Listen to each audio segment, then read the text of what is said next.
So just rest right where you are. And as I breathe in, I take in that life. I'm aware of that life that rushes to me, surrounds me, supports me in every moment. And it is the source of the power, the creation, the unlimitedness of all. And in this unlimited source, I know there is an intelligence in all that is created. For all that is seeded with that divine DNA. And there is a purpose in all things that are created. And so I know that as I recognize that divine self within me, that it is perfect. It is whole and complete. And there is a purpose. There is a purpose for my joy. There is a purpose for that I love. And as I recognize this for myself, I know it is the truth for all. That each individual is a perfect reflection and expression of that divine presence, living as each and every one, with a purpose to express that passion, that joy, that love, as that is the relationship to life itself. And I'm so grateful for this truth, for I live in a world that is filled with the passions and the love and the joy of others. And just as flowers bloom in the garden and every bird has a song, I know that each and every one has a song and a joy and a beauty that is being expressed. I am so grateful to live in this place, in this beauty and this love. And so of this truth, I release knowing it is the purpose, the pleasure, and the joy of the presence of that love right here and now. And so it is.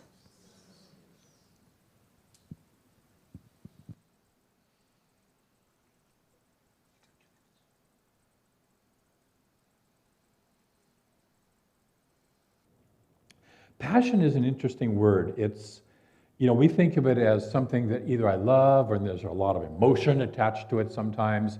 But it also, historically, also had a connotation for suffering. Have you heard of the Passion of the Christ? And it's been used in that context of suffering. So we have this idea of suffering, and I ask myself, what is it something that I would suffer for that is so important to me that I love so much? I would suffer, as in doing something I might not want to, or having to go through a process. But then the word suffering also has history and multiple connotations, because if you remember out of the Bible, Jesus says something about suffer the little children to come unto me. Does that mean he was in pain for having kids around? No.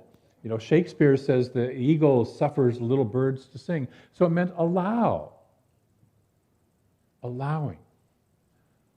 Flowing.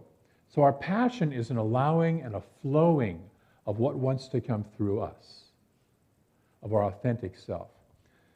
And today we use passion to describe something we love. But many of us were raised to discard or suppress our passions. Anybody relate to that? To put down that which we love, that which is of the heart and soul, in exchange for an intellect-driven, adult, practical life. Yes? We look for a way to earn a living instead of a way of living. And yet our passions don't go away, even if they lie buried beneath the surface of our busy, practical, and properly adult lives. Sometimes we find ways to live them on the side through hobbies and such, or just through pursuits that we do. And sometimes we just bury them, repeating the social conditioning messages that we got along our life's journey. Don't be foolish. Grow up. Nobody gets rich doing that. Anybody relate? You've heard other people say those. You know, Steely Dan wrote a song called "Only a Fool Would Say That." It was on their very first album. And that song was written in response to John Lennon's song, "Imagine," which we all love. You know, imagine all the people living, you know, and their comment was, "Only a fool would say that." So last Friday, Google celebrated the birthday of a woman named Altina Shinazi, who had the idea that eyeglasses could be fashionable and even romantic, and created something called the Harlequin mask glasses, better known as, anybody know? Cat eyes. The cat eye glasses. Remember those from the 50s and 60s? Actually, she invented them in the early 30s. Think about what was happening in the early 30s. The worldwide depression, yes? And here's this woman who has this idea in the midst of all that, instead of sitting there going, how can I get by, is going, we need to be more fashionable and more romantic with our eyewear.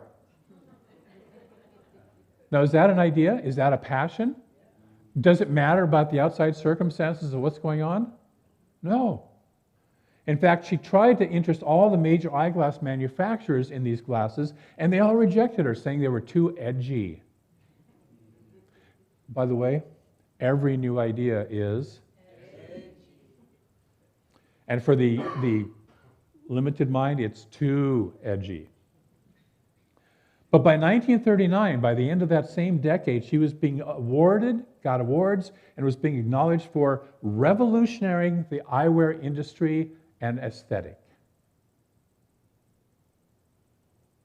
She got that from magazines like Vogue and Life and stores like Lord & Taylor. Her passion for fashion and the artistic did make her rich, because she eventually found a way to get them manufactured on her own, set up her own thing, sold them to all the stores, and like I said, by the way, they were fashionable in the 30s already.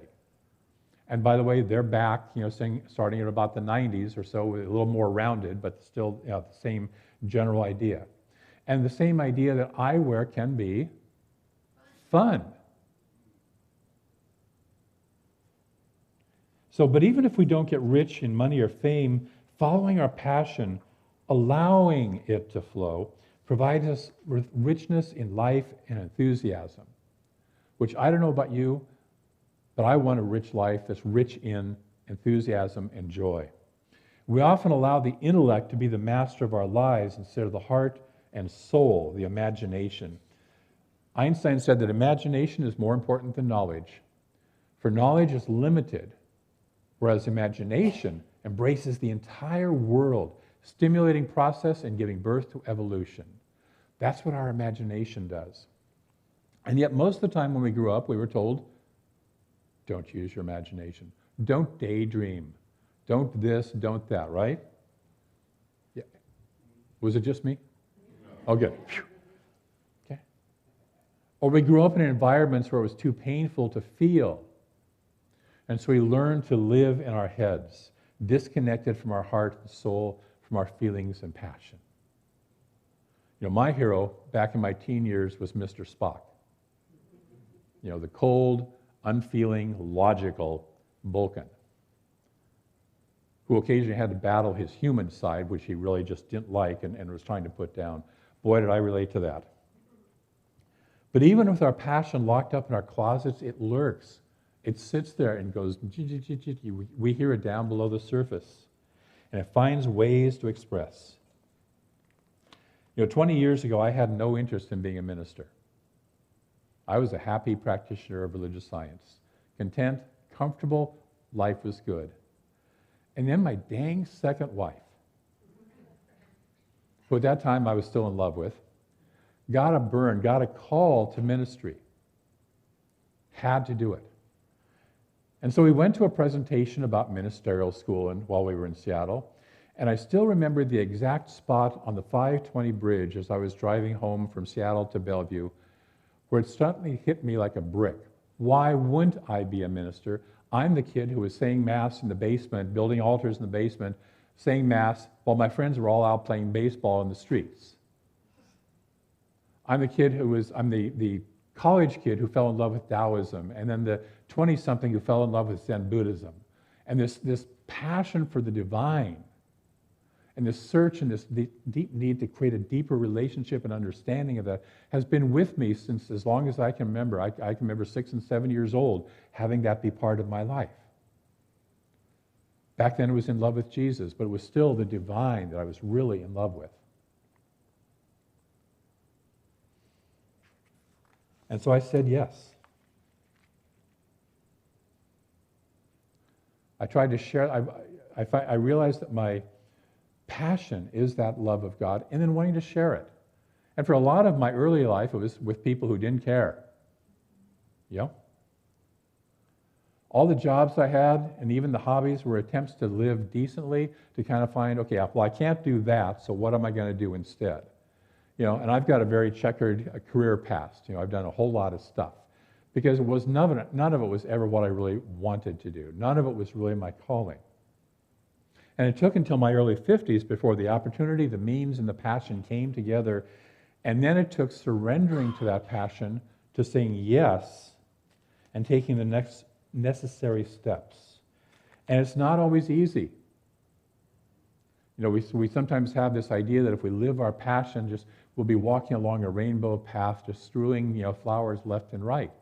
No. Answering that call eventually cost me my marriage because my wife decided to hang up on her call for ministry. It cost me a number of friends who didn't understand why I didn't want to continue devoting my life to bicycling. And it took leaving my beloved Seattle for some challenging places, Clarkston, Washington, Redding, California, where my passions for good food, art, culture, and greenery were severely challenged. And yet today I live that passion, a passion that is deeper and more core than food, cycling, or even that marriage. And I feel a deep soul contentment that I wouldn't trade for anything. Gay Hendricks in his book, The Big Leap, calls this living in our zone of genius. He has 4 different zones we can live in, and the highest is the zone of genius, where we're doing what we're good at and what we love. What gives us juice, if you will, what gives us energy. Howard Thurman says, don't ask what the world needs. Ask what makes you come alive and go do it. Because what the world needs is people who have come alive. See, if Altina had sat there during the middle of the Depression going, what does the world need right now? She probably would not have come up with fashionable eyewear. But she asked the question, what makes me come alive? And went from there. Ernest Holmes speaks of the divine urge, which is the urge of the universe to push forward, to evolve. He describes it this way. He says, although the universal urge works through the individual, it never loses sight of its own cosmic purpose. In other words, this urge that goes through each of us is part of something bigger, part of something larger. It's like we're sitting here playing an instrument in a symphony. And we just notice our instrument because that's what we're playing, yes? But it's part of a bigger whole. The divine urge is altruistic, serving the many through its least expression. It deals with spiritual factors such as love and service for their own sake. It is true to itself on every plane of existence. What I find is when we live our passion, it blesses everything and everyone around us, including ourselves, by the way.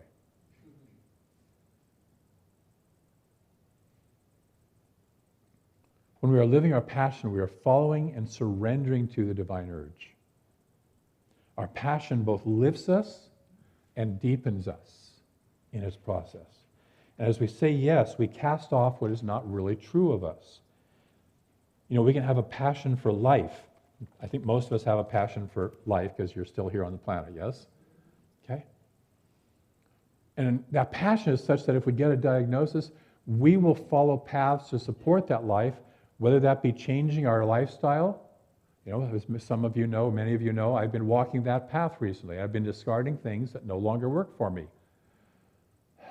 Left bank pastries and you know, all that good stuff. So we can change our lifestyle to result in greater health and aliveness, or we can choose to not follow a prescribed medical path because it calls for us to trade our aliveness for mere existence.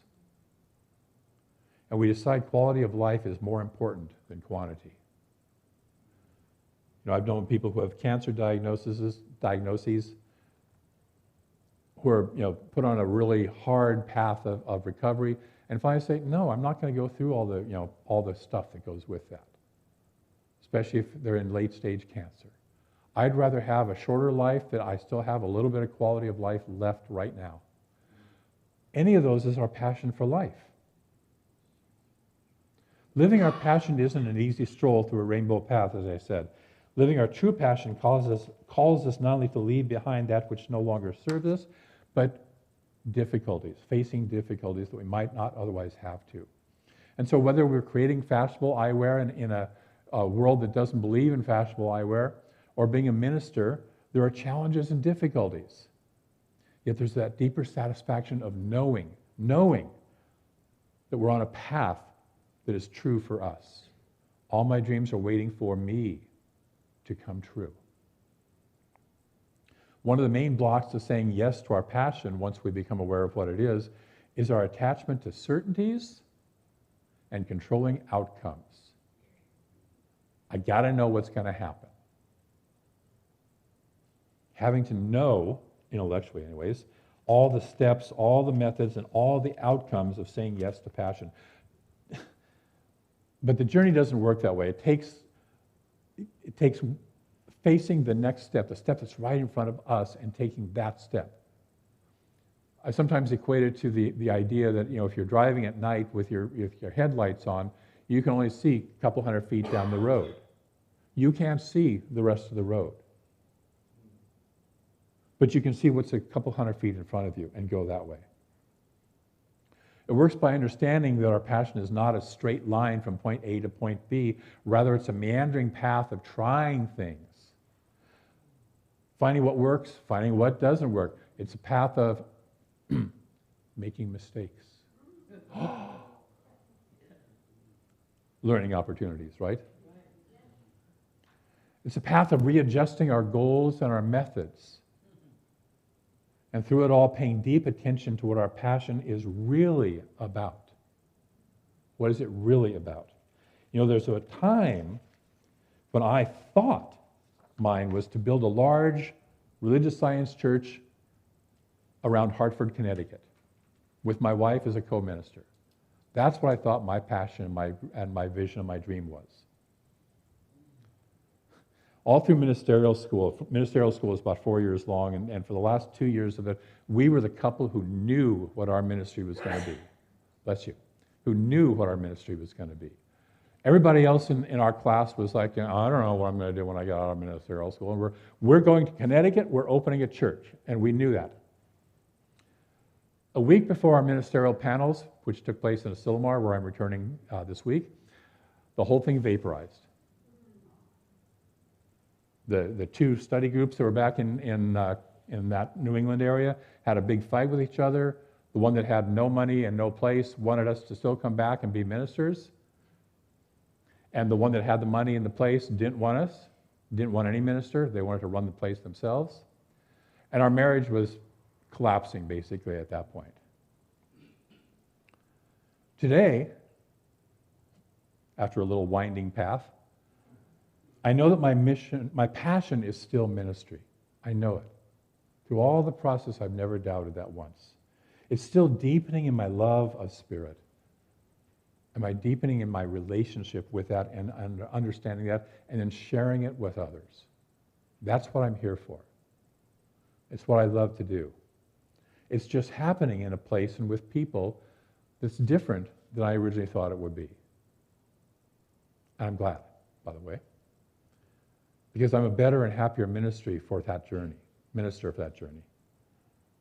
So how do we know what our passion is? Because that's oftentimes what people say, I don't have a clue what my passion is.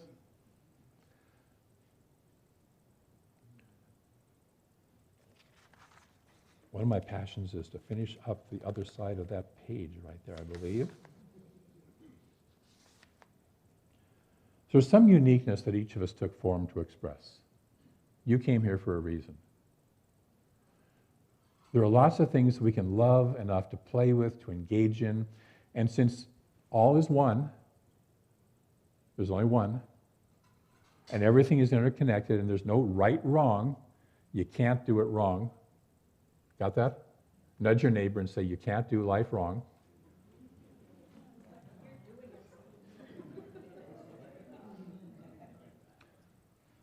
Any place we find a passion, something we love, is a thread into the deeper passion. Anything we do. When I was doing photography, which in my 20s was a passion of mine, I didn't do photography in the way that many people did. I did it to capture the zen of what I was photographing, which is to say, to capture the divinity of what I was photographing. That's what drove me. Learning how to cook and sharing food with other people is a way of my expressing love. See, all these things we do, these little things we say, we love, probably even cycling was a way of being in love with life, with the aliveness, with the health, with being out in nature and exploring. So playing with something that we're passionate about, something we love, exercises our passion muscle, if you will. It starts to get us in practice to pay attention to, what do I love? It gets us out of that left brain that says only do what's practical and what's adult. That wonderful term, adulting, that's more, it's common lately. We're trying to be adulting. It gets us out of our intellect, it gets us out of our connection, and it invites us to practice a deeper listening. So I invite you to be willing to surrender certainty and attachment to outcomes. You don't have to figure out how what you love is going to change the world, make you a lot of money, make you a better person, anything like that. Just, hey, I love doing this. Does it hurt somebody else? Hopefully not. True passions don't, because they interlock with everything else. And so I invite you to play in some area of your life. Play is the natural learning process of life. And as you do that, you'll find that all your dreams are waiting for you to come true. So I'm going to invite you to 2 spiritual practices this week. And it's asking yourself 2 questions and listening with compassionate curiosity to the answer. The first one is, what is something that awakens joy within me? What is something that I'm already doing in my life or that I want to do in my life that awakens joy within me? That I love to do, that I feel happy when I'm doing it. It's the kind of thing that I can do and lose track of time. For some people it's gardening, for some people it's bicycling, for some people it's whatever it is. What is something I love to do? Don't make it into an earth-shattering or life-changing process. Just notice some things that delight you. And by the way, do them. Engage with them. The second question is, what is something I've been engaged with all my life that seems so normal that it's almost a background thing that I might miss and yet reveals a passion that I have? When I was attending CSL Seattle 30 years ago, I was the sound tech for them. And towards the end of my time of doing that, I kept hearing this little voice in my head going, you're on the wrong side of the microphone. That I was one who was supposed to be up there speaking into the microphone. Which is why I let Holland run the sound today, and Shani, and I'm here. I kept hearing that nudge. When I finally came to my passion, it was like, well, duh, I've been doing this all my life. I just didn't think it was important. I'm just reading books and doing meditation and all this stuff, taking workshops and all this stuff. Oh, that's just my little thing on the side. No, it was my passion. So that's the question. The second question is, What is it that you do, have been doing on the side that maybe you think is just running behind you, that seems so normal, that might be a clue to what your passion and your purpose for being here are? So that's the two practices. What's something that awakens joy within me, and what's something I've been engaged with all my life? Are you willing to play with those questions this week? Great. I'm going to close with a quote from Oprah Winfrey, who said, "There is no greater gift you can give or receive than to honor your calling. It's why you were born and how you become most truly alive." Breathe that in. It's why you were born and how you become most truly alive. And we have an affirmation. Yes. Say this with me, please. I celebrate my aliveness by saying yes to my passion. Okay, I want you to feel this. Come on, with some passion, all right? I celebrate my passion, my aliveness, by saying yes to my passion. So it is.